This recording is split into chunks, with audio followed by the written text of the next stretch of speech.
Just re-signed Gundogan from Barcelona. Here we go, confirmed by Fabrizio Romano. Confirmed free transfer. I'm really happy with that. Yes, he is 33, but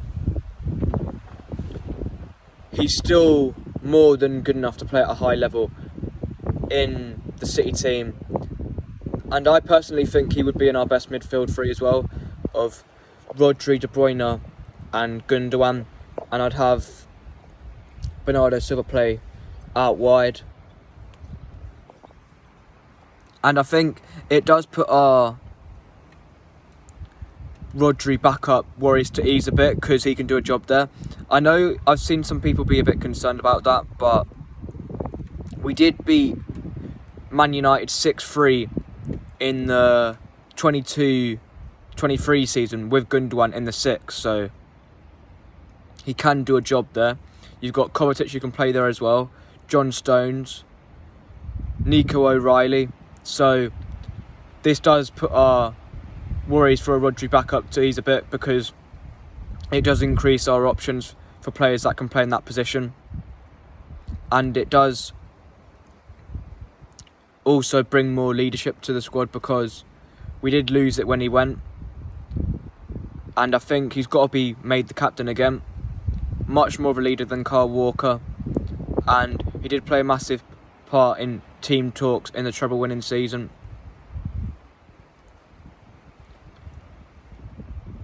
And he also can take a good penalty as well.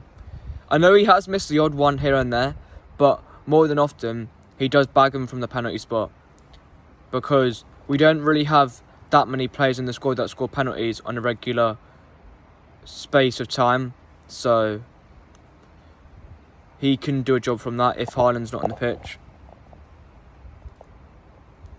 And I think, will we see him in his debut on Saturday? Maybe. I don't think he'll start, because the announcement's going to be tomorrow, and he's travelling over to Manchester to get his medical and all that media stuff sorted out today.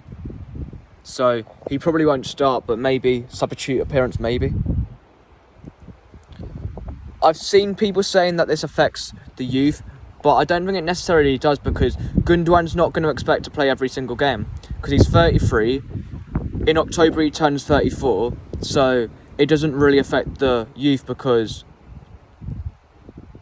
there will be some games where the youth will get the chance and Gundogan will not play because he's 33, so he's not going to play every game because of that reason. And I felt like we did miss his creativity and goals, like runs in behind into the box in the games when we were playing the big teams last season, because it was only United and Spurs that we beat out of the top 6. We lost to Arsenal away, drew to Arsenal at home, Liverpool drew at home, drew away.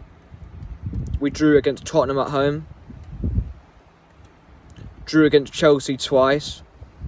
So I think with his presence in behind into the box, it will help us in those big games, and his leadership will help us in those big games, because I feel like in the big games we did